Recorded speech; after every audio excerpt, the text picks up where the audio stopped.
I think there's a crisis in the music industry with how artists are able to make money in the streaming era and how streaming payouts are so low. Fewer people are buying albums because why would you buy the album when you can just listen to it on Spotify? TikTok actually is a really good way for artists to get discovered. The other side of that coin is that then there's a lot of pressure among artists to figure out how to game the TikTok algorithm to get discovered.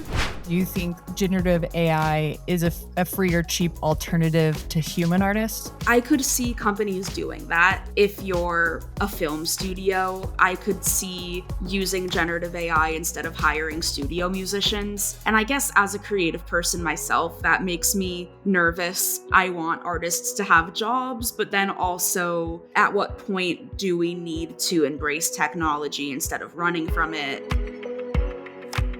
Welcome to More to Say.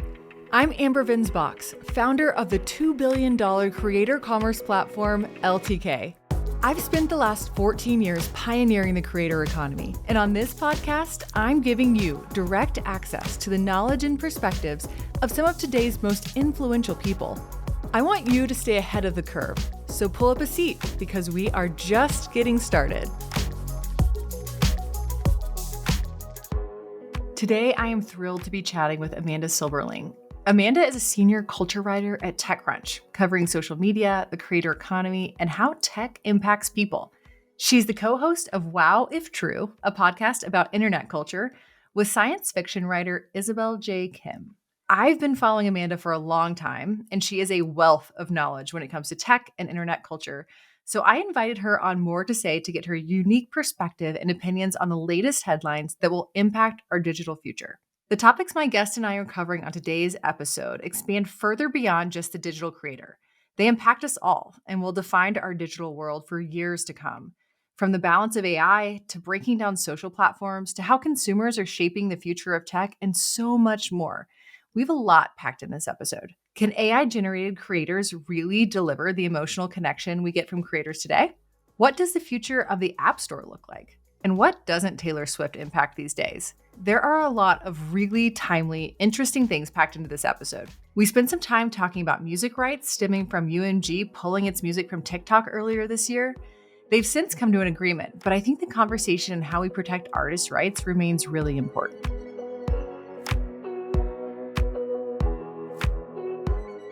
Amanda, I love our conversations about tech and culture, and I'm excited to pull up a chair for my listeners. But first, I want to start with asking you to share a little bit more about your background. So would you please introduce yourself and share a little bit more about your expertise in the tech industry? Yeah, it's really great to be here. I am excited to be on the podcast, and I'm Amanda, and I think my background coming into tech is a bit strange. I never would have saw myself as a tech writer. I knew I always wanted to be a writer, but I studied fine arts and creative writing in college and was very I went to Penn and the Wharton kids were all on one side doing their startup-y business things. And I was like, I'm in the basement of the art building making weird risograph prints. I've always been really interested in internet culture. And as I was writing about internet culture, I was like, wait, the companies behind these platforms are actually hugely influential. The way that tech companies control how creators are able to make a living is hugely impactful for them and for creative people trying to make a living and build a business, which is kind of the same thing I was trying to do when I was in the basement of the art building and being like, all these people with their startups are annoying and whatever, which is not true. But I'm just very passionate about looking into how creative people can operate within the more capitalistic businessy world and do what they love, make money doing it, and protect themselves and make sure that they can continue doing it. And I guess also I have more to say, you could say. Well, with that, let's dive in. Music has been in the news so much lately, and you've written about these Gen AI music startups, from that group all the way down to Universal Music Group pulling their library from TikTok. Will you kind of explain what's happening here in the music space as it relates to AI? Yeah, so I think that both with TikTok and with AI, I think it's a similar issue of the music industry having to react to new technology that's changing the way that artists are able to connect with their audiences. So, on one hand, with AI music, you have like I think like last year there was an artist called Ghostwriter that was using AI to make covers of or to like pretend to be Drake and make like fake Drake songs. And then like his management got upset about it because it's like that's not Drake. And so I think in that case, it feels like scary for artists that they can be so easily copied and they could be like deep faked. And then, of course, that has big implications for like misinformation and politics beyond music. And then you kind of have a different technologically, but similar in themes issue with UMG pulling their library from TikTok, where again, it's like I think there's a crisis in the music industry with how artists are able to make money in the streaming era and how streaming payouts are so low. Fewer people are buying albums because why would you buy the album when you can just listen to it on Spotify? And now with UMG and TikTok actually is a really good way for artists to get discovered. And then the other side of that coin is that then there's a lot of pressure among artists to figure out how to like game the TikTok algorithm to get discovered. Abstracting out on this topic a little bit, artists used to reach audiences, whether it was like, we talked about in our early days of like, whether it's like Napster or that type of stuff or through the radio. And then it sort of transformed through these like streaming radio stations. Like, for example, I love music, but I'm not a curator of music. And so I love to be able to kind of plug in a song I like and let someone make a playlist for me. And then you now see that the majority of consumer time is spent on content that is made by creators through these, aggregated social platforms, which means if you are an artist and you want to reach a consumer, you need those creators to append your music. And that's how you're getting sort of like reach and really growing your brand and just the resonance of your music. And so it's really interesting how actually we think about the creator economy. We talk about people who are making pictures and videos, but really this is hugely impacting to the music industry. And I think it's so interesting that UMG actually took the stance of saying we're pulling this content over kind of the thematically that their artists weren't being monetized or compensated in the way that they should. Do you have any double click kind of on that monetization piece as them as creator on these platforms? Yeah, I think just in general, I think the line between musicians and creators is blurring. And I think that benefits some kinds of artists and then doesn't benefit others.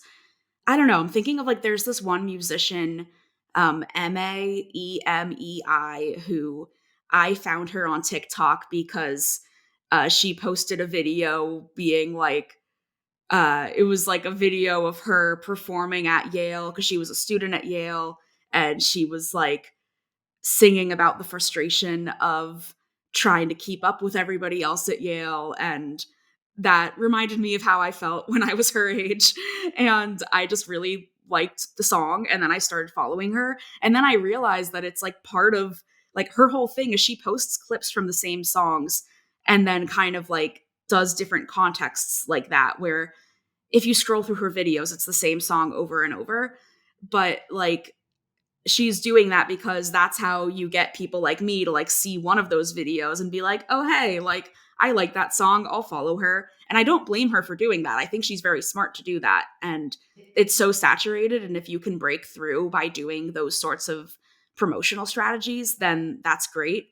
But then on the other side of things, like I have friends that are in basement punk bands that are sort of like, what am I supposed to do on TikTok? How do I deal with the Spotify algorithm? And then there's all these sorts of like mythos around, oh, well, if you get enough people to pre-save your song before it goes on Spotify, then it has a better chance of like getting curated on the Spotify playlists.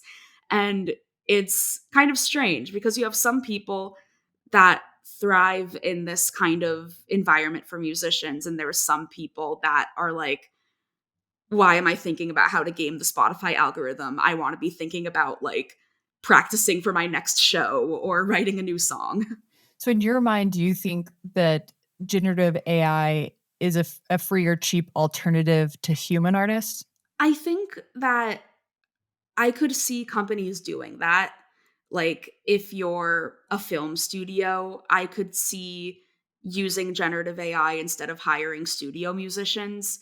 And I guess as a creative person myself, that makes me nervous because I want artists to have jobs, but then also, at what point do we need to embrace technology instead of running from it? Like, I always think about, like, 10 years ago, I was taking my DSLR camera everywhere and like taking like very high tech photos and doing all my like editing and whatever. And then now I'm like, ah, well, like my iPhone can take good enough pictures that I don't really want to lug my DSLR if I'm like going to the park.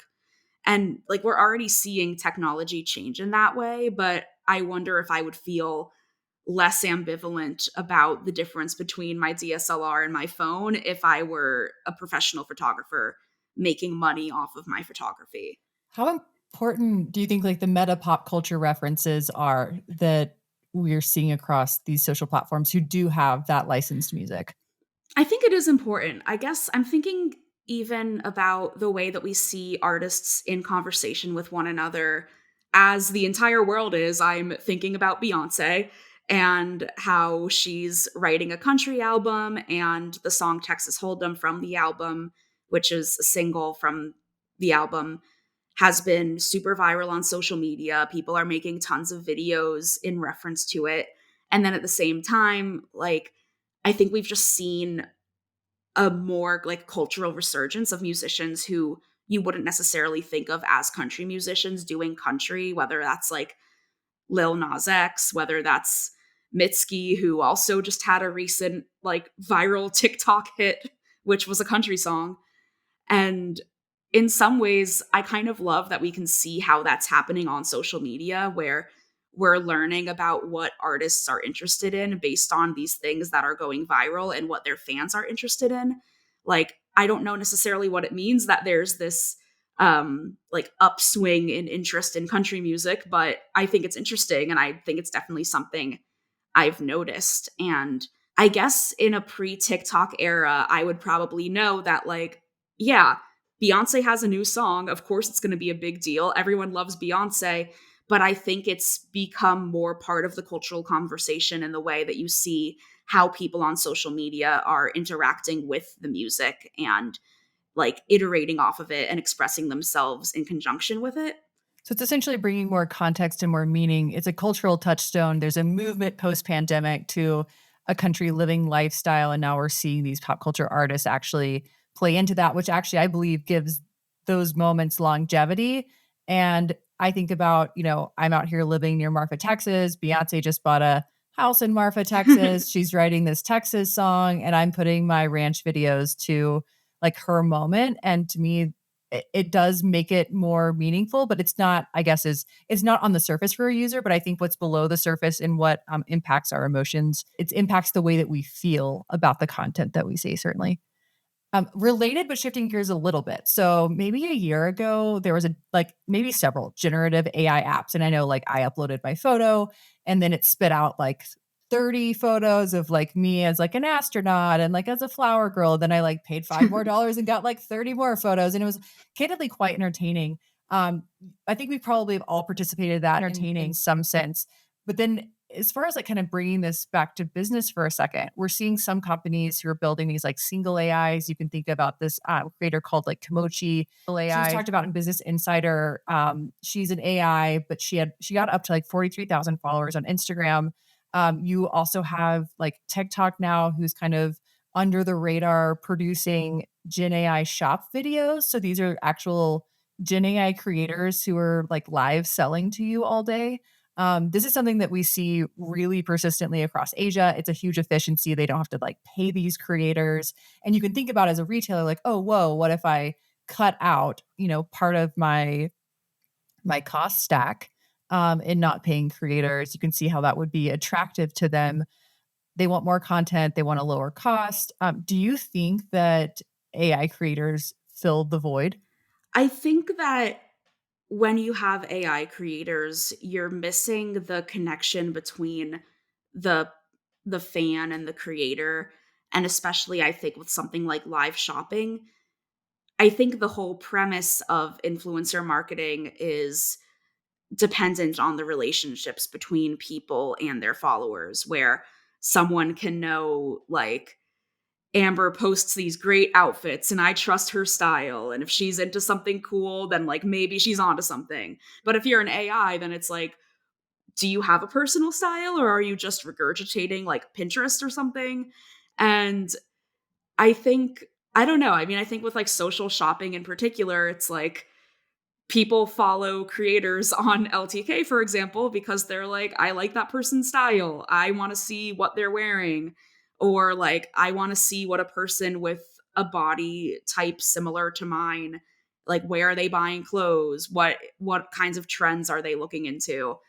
And I guess with generative AI, it's like you can have these pseudo influencers, but I don't know. I don't think we're quite there yet technologically, even with like the trying on clothes. There's like AR try on, but it's not like this is what a size 10 of this skirt in red looks on your personal body. It's like here is an overlay of a red skirt on you. And I know that I would want a red skirt, but I don't know like what size to buy or like does it run small, does it run big? So this was my feedback actually. Exactly. Like we have met with tons of AI companies months ago, and we were seeing the applications, and it was like, hey, look, like you can just have your creators upload their body, and then we'll just depend on, like you said, like a red dress or jeans, and then the jeans in the different color. And then, like, what if you want that to be a jean skirt? And we'll just fix that too.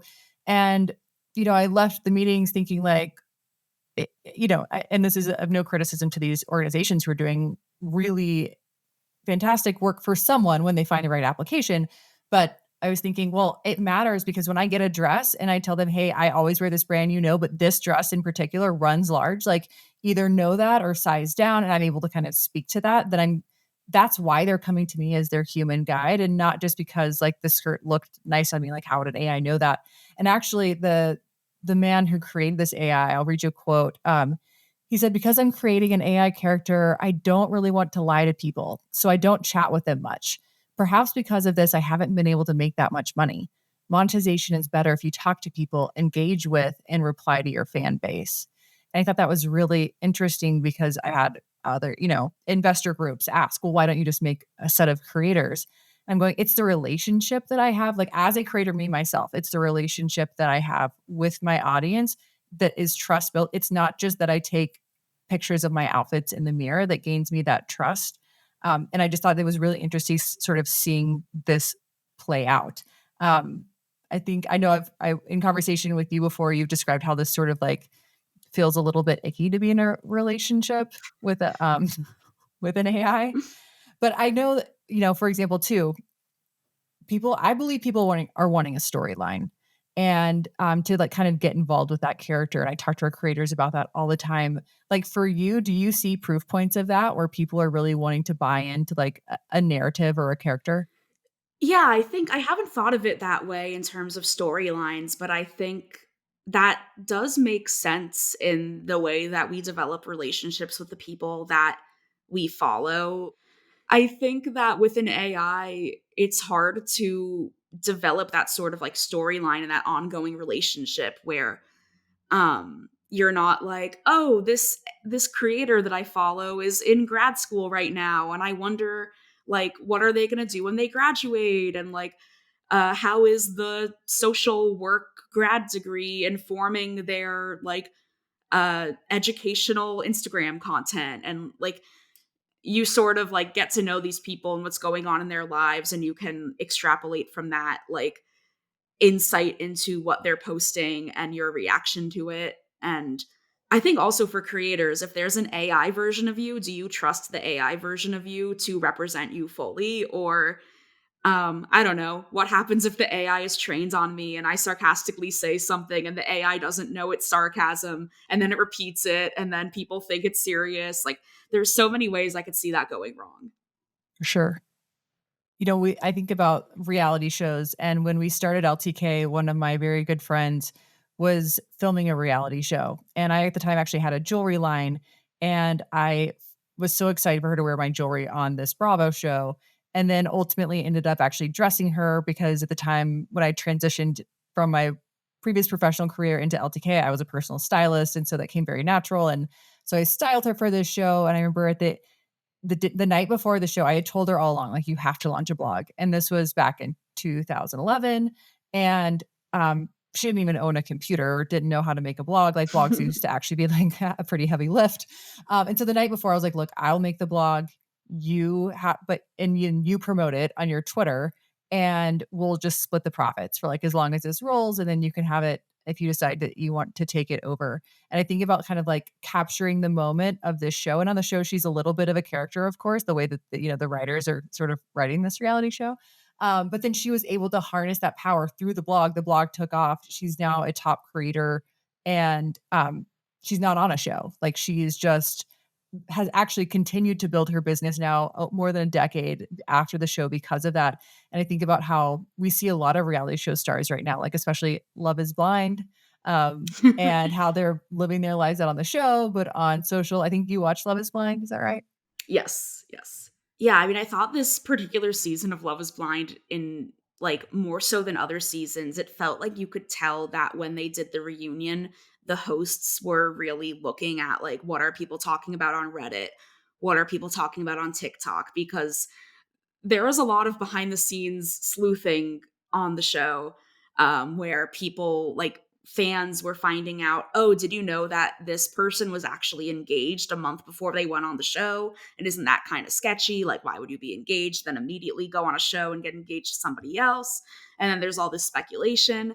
And normally that stuff feels so isolated from the actual production of the reality show. And the sort of online discourse and the show itself historically have felt very separate, but I think we're seeing now more of a collision between these characters on reality TV and the characters on social media. And I think that's good for creators who like want to keep being famous after reality TV. But I think you can't just be like that guy from Love is Blind. There has to be something more that people connect with. Okay, team, taking a quick break because I want to talk about one more thing that I absolutely love. You guys might be familiar with the Italian company Loro Piana. They've made this really simple, beautiful suede loafer a thing again, both for men and for women. The only thing about those loafers is that they run about $1,000. I love them. They're beautiful. They have such a classic look, but I think we can get the look. So I went on the search. I wanted to find something that was inspired, not a dupe, but just gave us that really casual look. And guys, you're going to die laughing because I found them in aerosols. So I'm laughing because aerosols I've always thought of as like my grandmother's shoe company. I researched high and low. I seriously spent so much time trying to find something again, not a direct ripoff, but like super inspired and that just has that $1,000 look. These are under $100. I wear them every single day, and in typical aerosols style, they are totally comfortable. Aerosols is an LTK brand. They are on my LTK shop. You've already seen me wear them 1,000 times, but I just wanted to point these out to you guys because this is a trend that is seasonless. It's a year-round trend. They have several colors of these, but this sort of sandy look is the one that I absolutely love and endorse. Go check these out. It'll get you on trend quickly, but it kind of has a nod to that quiet luxury trend that's just a little bit like understated and elegant. So, question for you, shifting gears a little bit. The App Store launched in, at least for Apple, 2008. Today, it comes loaded on our phones. It's a foregone conclusion. I thought it was really interesting lately. Well, first of all the regulation that is starting to enter the chat around whether it's social media platforms, large businesses overall, marketplaces. I think in the last week, we've seen both in Europe and in the US suits against Alphabet, which is Google, Meta, which is of course Facebook, Instagram, and more, and then against Amazon. Can you tell us a little bit about the Apple App Store lawsuit? Yeah, so Apple was sued by the Department of Justice and I believe 16 or 17 state attorneys general over anti competitive practices in kind of more in general with the iPhone, not just the App Store, but they called out things like the social pressure of green text bubbles when you're texting people with an Android, which I found that very funny that they pulled that out, but also it's right. Like there is a social stigma against green text bubbles, which is very silly. Um, or things like end-to-end encryption not being enabled for iMessage to Android conversations, which like they could do that, but they're just choosing not to. But then the App Store also comes up where Apple has a very firm grip on what users can and can't download.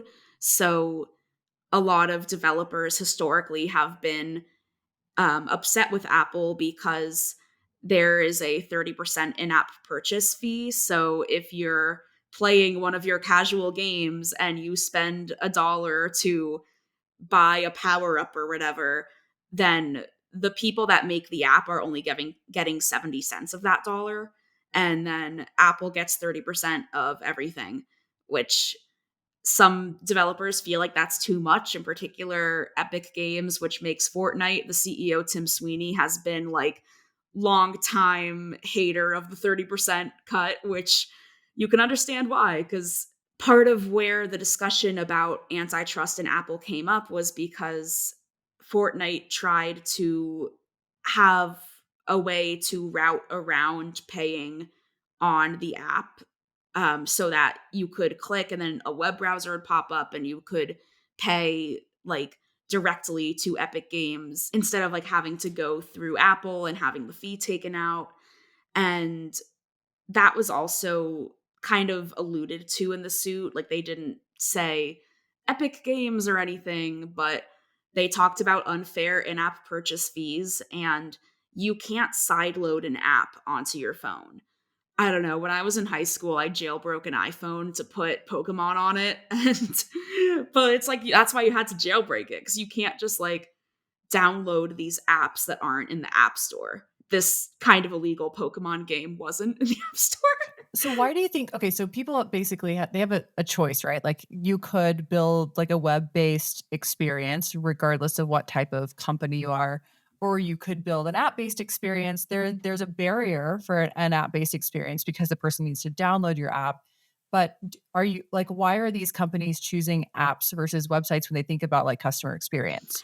Yeah, well, I do think it's different for if I'm on the Express app and I buy a shirt, that doesn't count toward the 30%. Like, I think there's like different rules for retailers that are selling physical things, because then otherwise, like, why would I don't know, imagine the amount of sales that the Amazon app is doing. And if Apple was getting 30% of all those sales, that would be wild. Yeah.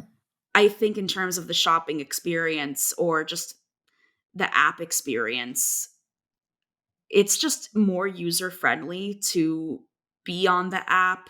I don't know. I feel like the reason I downloaded the Express app in that example was because I was looking online at something and it was just really annoying to use the mobile browser, and I was like, whatever, I'll download the app and it'll be easier for me to scroll through this 70% off clearance sale. It's pretty crazy.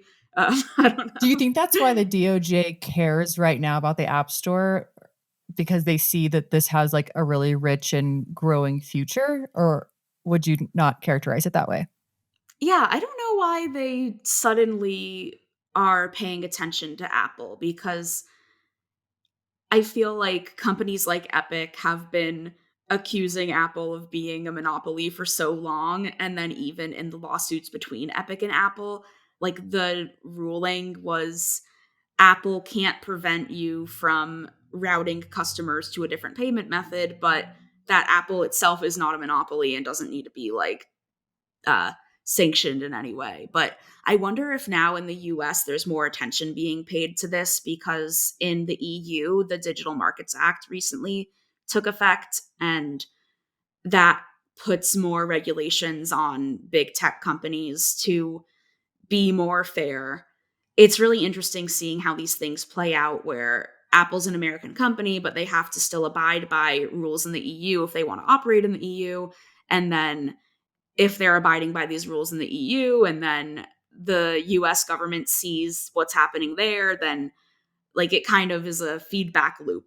We talked earlier about how The Weeknd and Drake and the generative AI music that was perpetuating to be them, and, kind of I would consider that like a deep fake, right? And then we obviously, I think, probably all learned what deep fake was with Taylor Swift kind of during Eras Tour and what came out there. Do you think that that's kind of up next for regulation? Yeah, I think there definitely is movement in the government with regard to deep fakes after the incident where Taylor Swift had like AI generated images of her posted online and circulated widely that were like non-consensually made. Um, that was kind of a flag to the government, I think, of the risks of this kind of technology could just keep getting more abused. And there's serious consequences to that, both for Taylor Swift is one thing. This is also happening to like high school girls, and that's horrifying. And I think at a certain point, there's just not really enough benefit to this tech to outweigh really abusive things happening to people and most often happening to women. So I know that there is some legislation being thrown around in Congress about how to regulate deep fakes, but I don't know. I think the like internet regulation is just a really tricky area because there's so many ways for anyone to get around anything.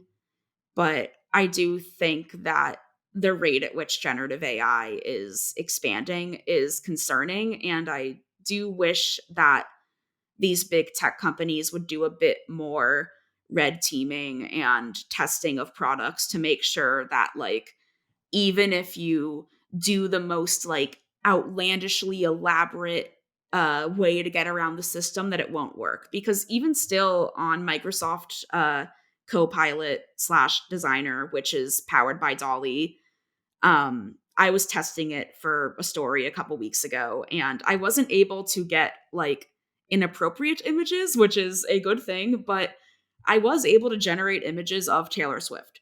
And you shouldn't be able to do that regardless.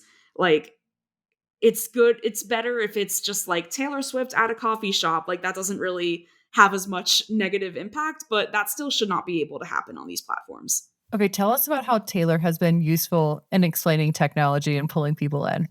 Oh my god, I like one of my favorite quotes that from the last year or so was the FTC chair Lena Khan saying that Taylor Swift did more to educate young people about antitrust issues than she ever could.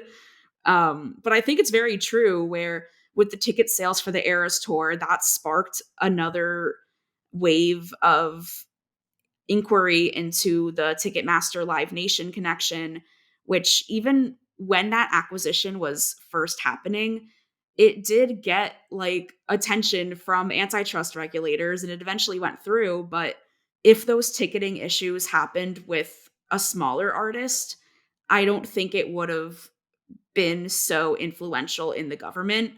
But Taylor Swift is such a culturally dominant figure that if something happens with her that has a connection with tech and tech policy, it can actually have an impact. That's a lot of responsibility for Taylor Swift to bear. And it stresses me out thinking about how she is a symbol to represent like literally everything.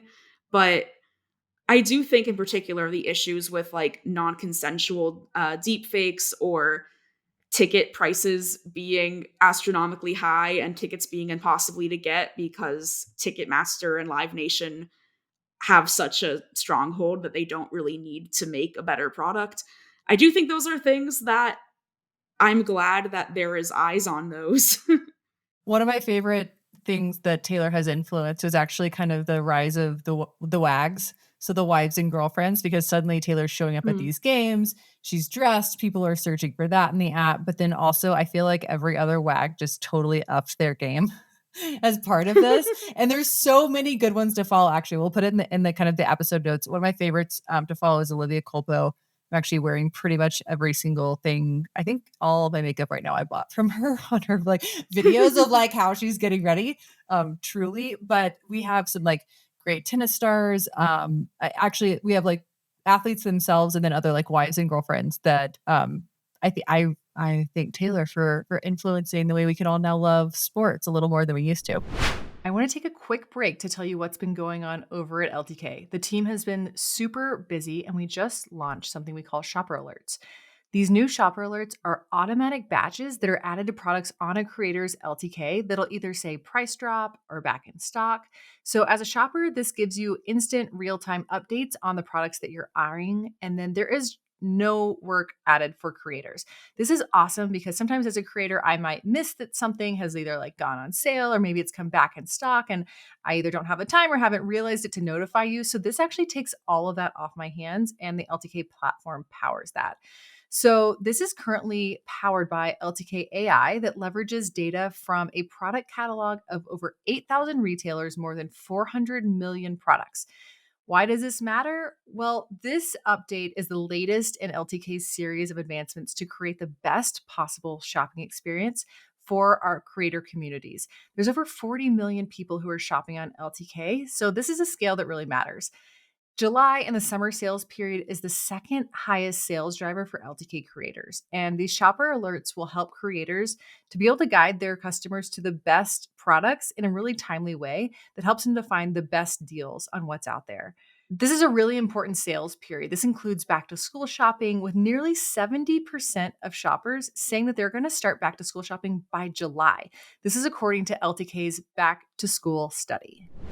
I found the whole conspiracy theories around Taylor Swift influencing the NFL to be really interesting, but also like upsetting because it's like something so simple as a woman supporting her husband in a football game just gets blown out into this massive thing with all these like theories about how like the NFL is advancing her boyfriend's team because they want more people to be watching it, and when she gets screen time more people watch it. And it's, I don't know, I just find it very fascinating and also upsetting. Well, also, I do believe that it's orchestrated because they would be intelligent to do that. But also, I didn't realize at the Super Bowl how many celebrities were there that got no screen time. So it was basically like Taylor and the Chiefs, and like that's what happened at the Super Bowl. I later, like maybe like weeks later, saw images of like all the Kardashians were there. You're like, they didn't get any screen time. It was like a whole booth of them. And literally Yeah. not an ounce. I was like, was this negotiated? Like, it's so wild. Honestly, I hope and pray for Taylor that she got cutted on the NFL somehow because I know that she created a lot of value for that organization. She's able to create Yeah. wherever she goes. I'm going to jump us back to TikTok real quick. In this case, you brought up how does TikTok actually like would ByteDance even sell it? And one of the things that comes to mind for me as I think about, for example, LTK, my context here, I'm calling it like the brain, like the core node of LTK exists. And then, of course, we have special experiences for people in various countries. So your experience as a German creator is different than your experience as an English creator or as an Australian creator. And it would actually probably be impossible to sell LTK Australia, for example, because it's actually hooked into the node and it uses centralized resources.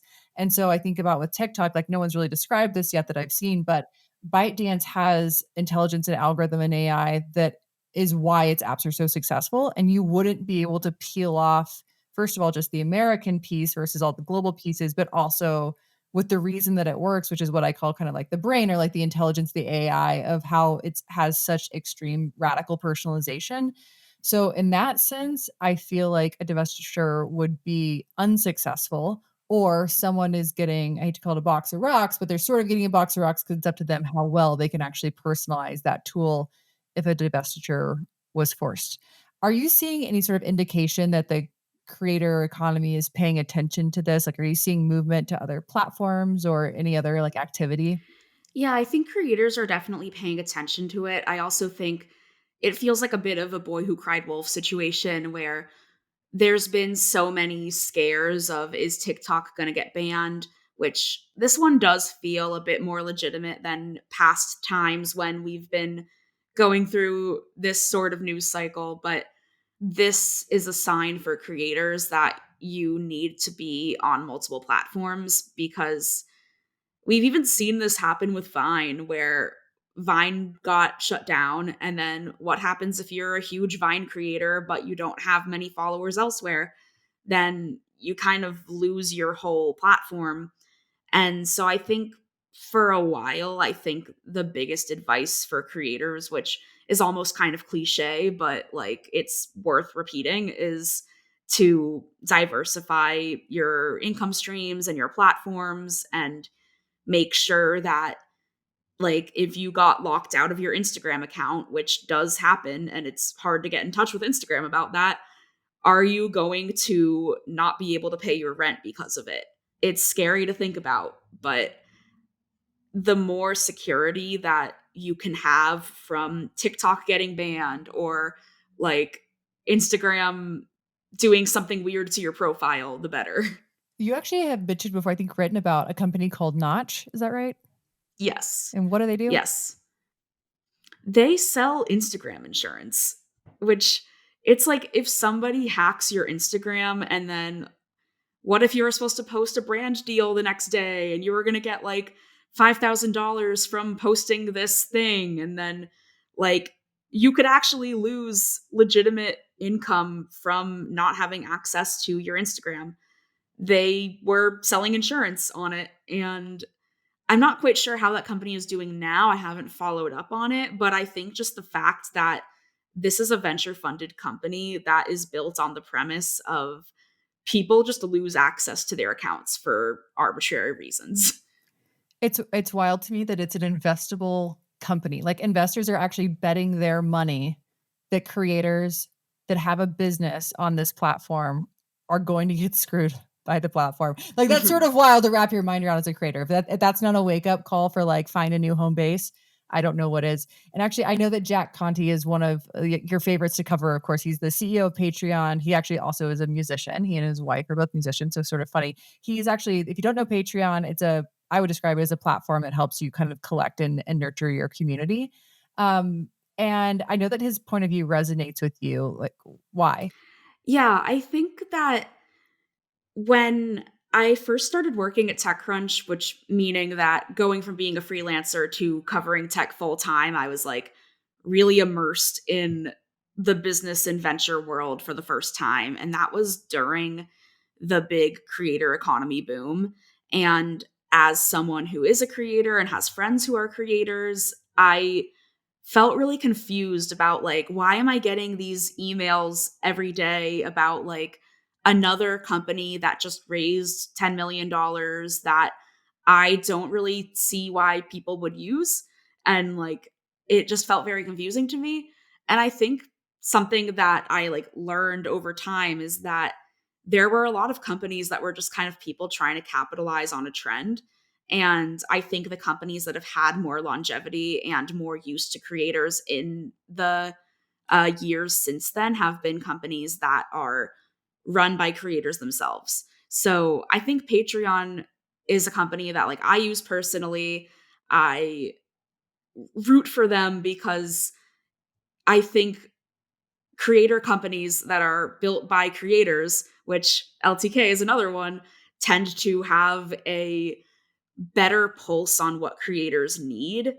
I think that, like, the reason why these companies have such a long lifespan thus far and have won out over other companies is because creators can tell when something is for them or not for them. Okay, I want to move to, thank you, by the way, for just being so generous with your information and perspective and time. I Thank you. always love talking to you. And then living vicariously through your podcast and all of your writing on TechCrunch. It's informative and intelligent and enlightening. And thank you for being here. I'm so excited to kind of get to share my access with my followers so that they can also hear firsthand what's going on from you. I want to end with a rapid fire. So, what is the last thing that you bought from a creator? I've been getting into pottery, and I follow a lot of potters on Instagram, and I really like seeing what tools they're using. and then being able to buy those tools. So I guess it was probably like something you can, like a wire you can use to bevel the edges of your clay, which is a weird a weird thing, but I don't know. Maybe are there like pottery LTK people that are like, here's my bevel I used to make this cup? Like Hey, there will be soon. in theory they could, but It is actually it's all creator guided shopping because this is someone who is an expert who's sharing with you online, you've, like, found and followed and you trust them implicitly. Actually, one of the most, kind of recent niches that's taken off on LTK is around, like, running, and there's this man, actually Paul Johnson, oh, who he's running across the United States, and he has actually gained, probably over 100. I mean, the first day he was running, he gained tons of followers, like, he's just been blowing up, a lot of people have seen him, he's on a lot of news programs, but this is someone who's running, like, 70 plus miles a day, I think, and so, like, the shoes that he's talking about or, like, his sweat brow or, like, what hat he's using or, like, shave cream. I mean, there's so many details about all of that, but people trust a creator like that. We have male and female runners, but that community is one too, that it's, you find these like pottery where it's like it's an interest, mhm, there's an expert, and you can actually like collect community around it, which is really rewarding, and then also help guide people to the right products really easily, which of course is a deeper level of engagement. So that makes total sense to me. Who is your favorite LTK follow or follows? You can mention a few. yeah, I would say I like Natalie in the City.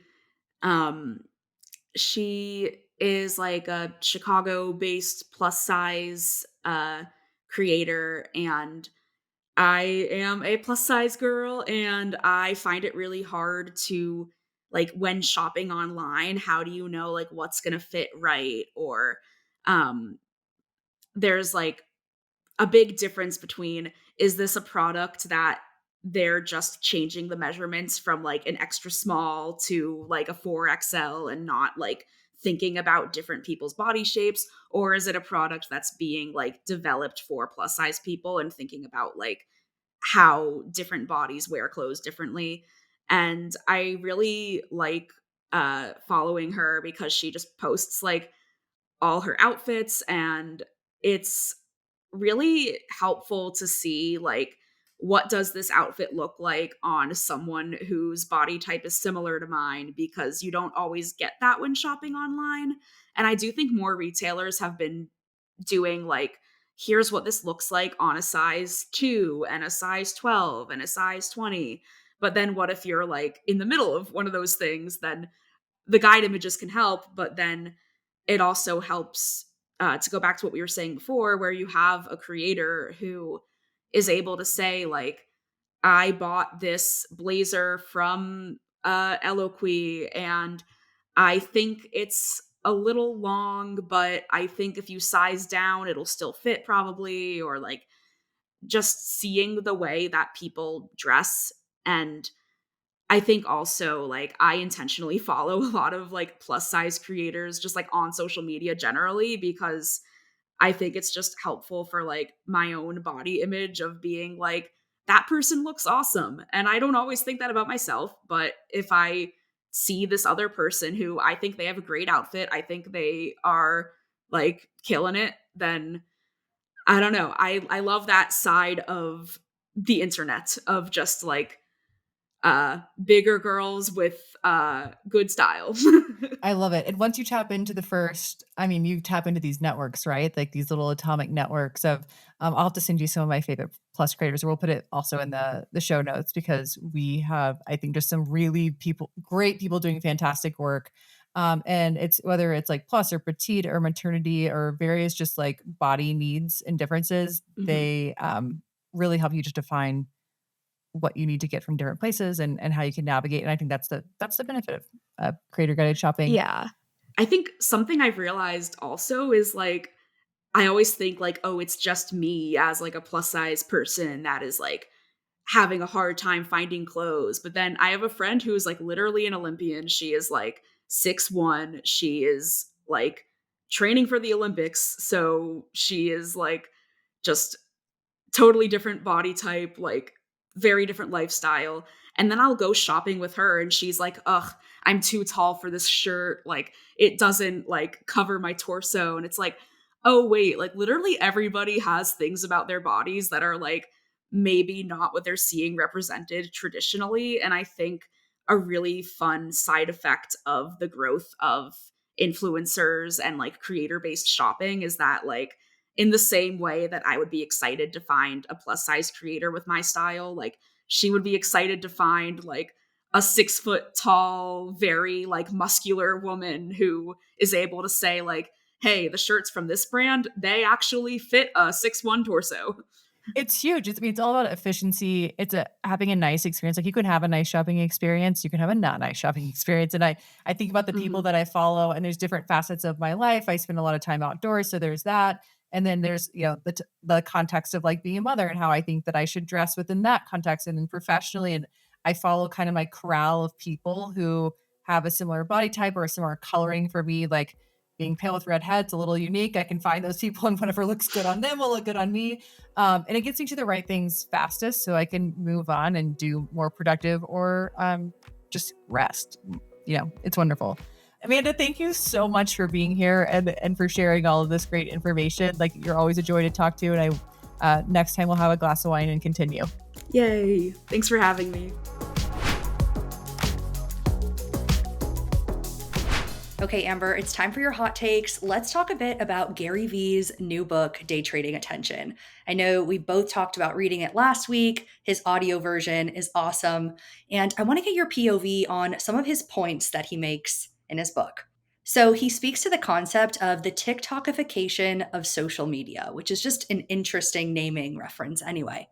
Gary speaks to social media being like email marketing for a decade or so, saying that basically the way social used to be is get as many followers as you can, and you're pretty much guaranteed that a certain percentage of those followers will see your content, just like an open rate on email.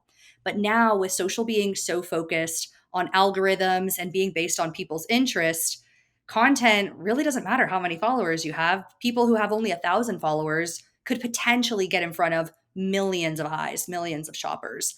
He also talks about social not getting the credit it deserves with how powerful it is. He says it's still not taken seriously enough. So, what are your thoughts on this concept and how social media has evolved, specifically algorithms and how brands reach people on social? So Gary and I have come to a lot of the same conclusions, and that's part of why I too love reading his book, is just seeing like where we align, where he has different thoughts. I love how he has removed all emotion from marketing, and he just thinks about each medium. So a medium being an email channel or a social media or a website or SEO. He thinks about all of those as essentially like tools, like implements to get to his goal, which is the way that we should all approach everything. So when he talks about, email and how that used to be like a wonderful channel and still is for so many people, when he says that social media is not getting the credit it deserves, um, I think it's both getting all the credit and not taken seriously enough. So people credit social media with like both the wonderful things in the world and like all the problems in the world. It's like everything totally depends on it, right? I think what he's saying about not getting enough credit is Gary, he's a really positive guy. So he's fully like it's the glass is half full. Um, he thinks about it as, okay, well, I can still reach some people for free. And so since I can do that, I should be, and by free, there's still obviously a cost to content creation. But he's saying because it is a free channel, you're not paying for it like an email marketing service or paying for it like a website, that you should still use that to reach people. He sort of nods that there could be a future where it's actually not free at all to be reaching people. And so, with that insinuation, he's going to say these are the good old days, and we'll look back at them and be sad that we weren't taking like further advantage of it.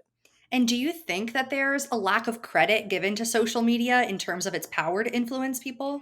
No, I think people are like, they're giving 100% credit to it. Like, whether you're talking about like politics or health or fashion, or it's all pointing back. So I think that they're getting all the credit from that standpoint. I think what he's, flagging is when he talks about too what you described earlier, the TikTokification of it. Every person now has the opportunity to have their 30 seconds, their 60 seconds, their 90 seconds of fame. And so he's saying it's actually never been easier to reach a group of people like at scale. One of his examples he gives is like a man walking down the street took a sip of this certain soda, and then that person reached, I think it was like over 9 million views of their TikTok. And he's saying how like the things that you don't even think of as an ad or that are just like so simple. His whole deal is like publish the content. Like you don't know what will hit, no matter who you are, no matter if you're starting today or you started 10 years ago, publish the content. You'll see what will hit. And what he's saying is he sees this as the brightest opportunity of our time, that anyone has a chance to create something that's valuable for other people, that can be, that can go viral regardless of who they are today. And so his, parts of the book are like, this is the greatest time to be alive. Absolutely. And how do you think brands are thinking about this when it comes to the power of social? We see more brands investing in creators. What do you think that means for brands? We have to go back to the platform is the pipe and the creators the ones making the content. So by nature, you have to work with the creator to integrate in a really native way. Me holding a tube of lipstick next to my face or a mascara next to my face or name your thing, it's just not going to work. Customers have become so much more sophisticated. The platforms know it's going to fall flat. They're not going to give it any distribution. And so you really, as a brand, you're looking to embed your product very naturally with a creator who has a community and then has trust with that community. So there's things are changing certainly within social media. As a creator, I have to think about creating for social media, and then I have to think about creating for my community. If I'm creating for social media, I'm trying to create something that has that opportunity to hit virality and to gain a wider audience, because that's the game that's being played. When I'm creating something for my LTK community, there's like no gimmick involved. It's just like me and you, sister, like we're sitting next to each other at the dinner table. There's no fancy sort of like production or anything like that. I'm just telling you, like I tell my best friends, about the things that I love. And I think my LTK community, they know me, they trust me, that is working well for me there. But there's just a whole different approach that has to be taken to social media today. But he sees it as the biggest opportunity of our time for brands and creators. Definitely. He also talks quite a bit about the rise of AI and AI influencers specifically. I can't wait to get your take on this. His take is that AI influencers will continue to grow and possibly have a larger piece of the pie than human creators. I know you and I have talked quite a bit about AI. How do you see AI impacting the creator economy?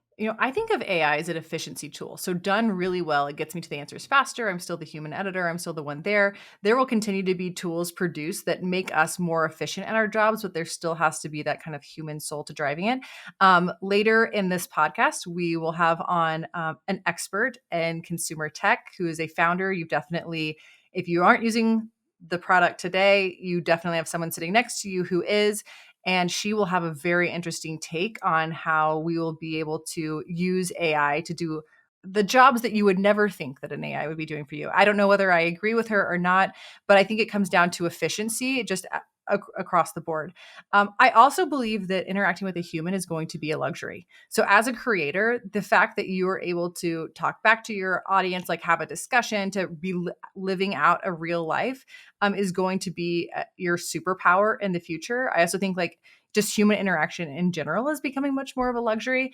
And then I also want to point you guys, there's a New York Times article. This was at least a year ago, if not longer. And it was talking about entertainment platforms and what it's doing to our society. And it talked about how in the future, your caste system or your class system is actually going to be based on your ability to communicate and socialize. So it's talking about how that with these free entertainment platforms, the children, candidly, and adults that are spending time with their face glued into an entertainment platform are going to be less prepared to have a conversation, to entertain people, to communicate. And that will make them, by nature, in the future, this article says, lower class. So I think a lot about how being a human who can carry on a conversation, communicate, entertain, will be my children's superpower. And I'm trying with all of my might to keep them away from a screen, because I absolutely believe what this New York Times article said. And I think it's true for our industry going forward. Being a human's your superpower. Lean into it in a really big way. Definitely. And you're doing a great job. And what a cliffhanger to leave us on. I can't wait to hear that episode and dive a bit more into AI with you.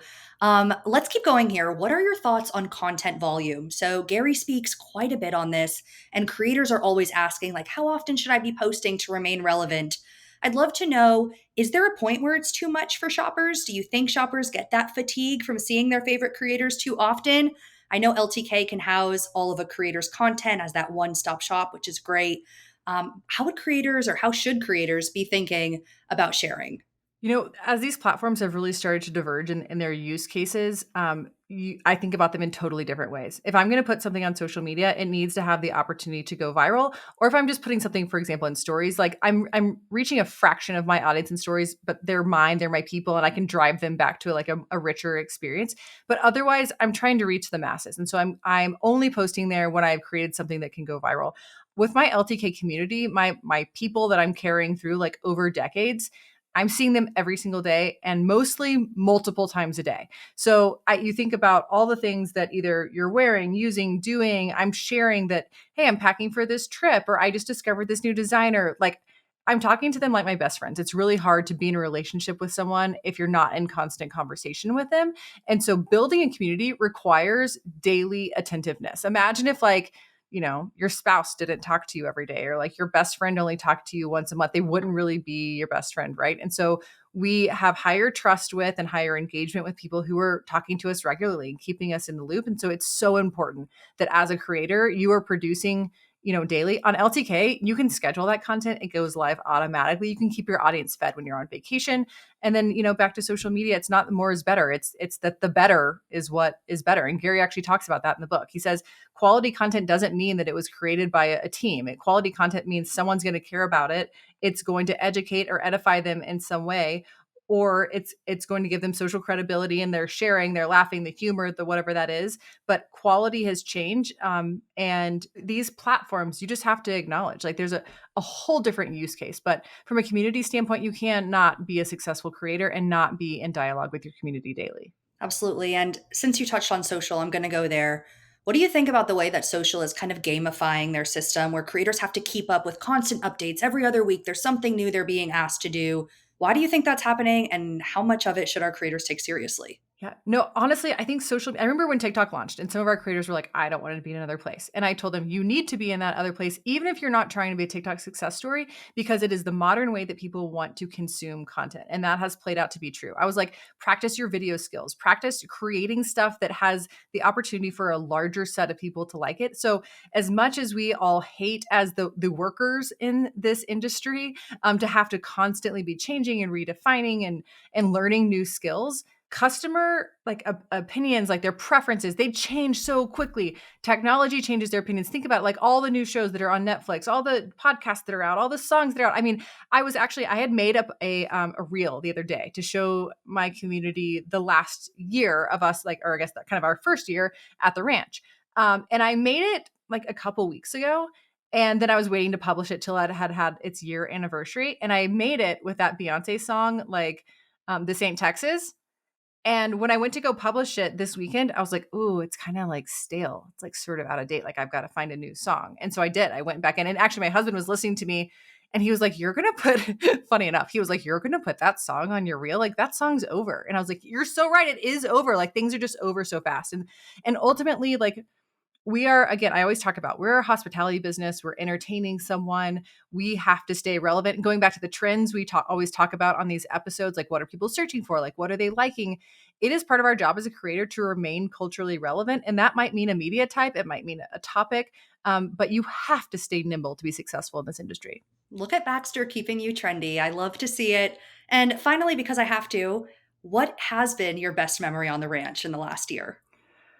Oh, man. I mean, I think the one that I'll always grip onto, which can be anywhere, right? It doesn't have to be at the ranch, is my kids learning to ride their bikes here. Like that's been the sweetest thing to get to see, and to see them grow in that way, and then get some extra freedom because they can go like a little bit further than they could have run before. I think number 2 would be the chickens. I know this has become like a huge part of pop culture. Again, you don't have to live on a ranch or a farm to have chickens. You can have chickens actually in Dallas, Texas.